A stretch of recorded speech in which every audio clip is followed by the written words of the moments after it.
One of the areas that I have real concern about, just because I hear about it so often, and it wasn't an issue when I was growing up, is a lot of young guys in particular approach me because they're watching a lot of really intense pornography. Pornography, it creates a strong dopamine rush that in some ways can overwhelm the dopamine system. So a lot of young guys are getting all this arousal from watching other people have sex. And then they're in the real world scenario and it's like, wait, you're no longer third personing this, you're actually in this scene. And it's completely collapsing them. A few years back when I started doing some public facing education, I started getting a lot of questions, especially on YouTube, from young males about pornography and masturbation. And this becomes very relevant here. We have to remember that this dopaminergic system is generalizable to many different behaviors, right? Academic pursuits, sports pursuits, relationship pursuits, but fundamentally it's tacked into the adaptive survival behaviors, and every species, including ours, has at least two major motivations, which is to protect its young and to make more of itself, to make more young at some level. One of the absolutely pathologic situations for any animal or human is to be able to access repeated dopamine surges without effort or any pursuit that's self-directed or that's directed, I should say. So for instance, cocaine, a drug which potently increases dopamine, or methamphetamine, which potently increases methamphetamine, but doesn't require any sort of adaptive action pursuit except to acquire the drug and spend money on it. No sacrifice. So what ends up happening is the circuit that gets rewarded is only the drug-seeking behavior, and no other behavior will give the kind of potent dopamine release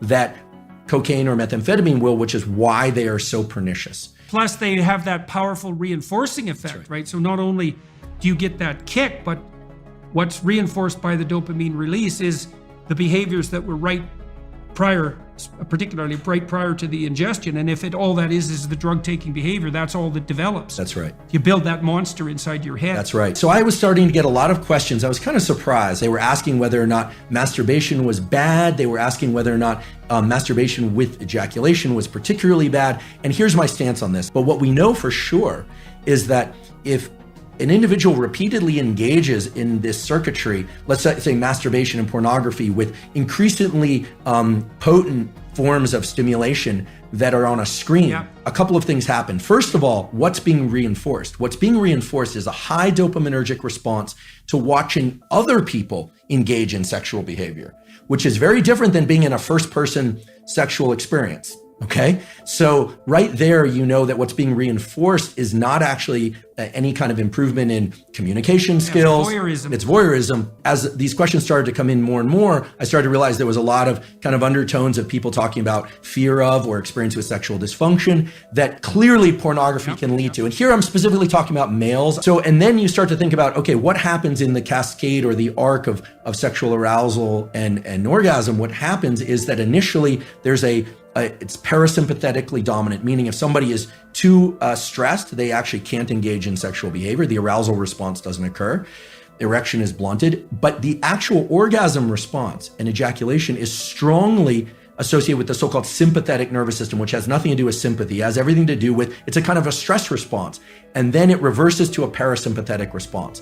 And a hormone called prolactin increases dramatically after ejaculation in males. What does that do? That blunts dopamine release and testosterone for a very long period of time, which makes sense if pair bonding and sort of, in our species anywhere, there's this idea that then other molecules would be exchanged with partners, pair bonding, potential for raising mates, etc. The point is this: masturbation and pornography are potently tapping into the dopamine system and can undermine the very processes of which I consider healthy processes of finding a mate, dating, communication, eventually, if it's appropriate, sexual interaction, etc. Like it's undermining pair bonding. And pair bonding. So here's a question: if you're seeking sexual release through pornography and you go through the whole cycle and you get a prolactin release, do you bond with yourself? The biology explains it as what's left there is a kind of an open loop, a kind of an emptiness, right? Because bonding with the self is a complicated notion, but in the absence of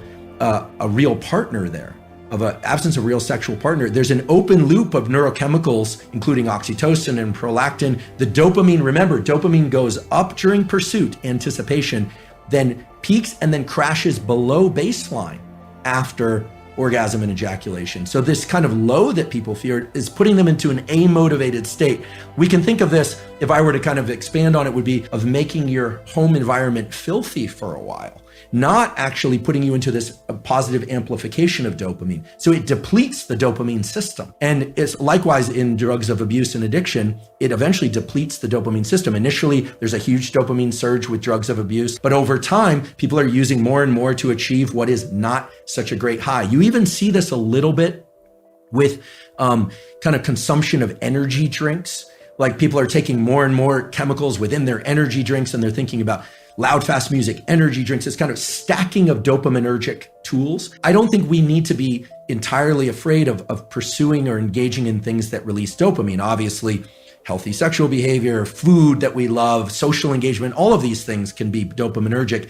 It's the big peaks in dopamine that are not associated with any prior effort or organization of self that are particularly dangerous for the human being. And you think about what porn and masturbation, these things really are. I'm not calling them sinful. What I'm saying is they are potentially addictive, especially with the availability of pornography.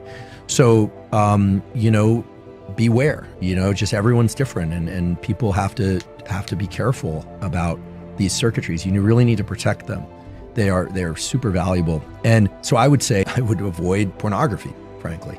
I really would. I would, maybe everyone's got their threshold for what's too much. For some people, the number might be 0.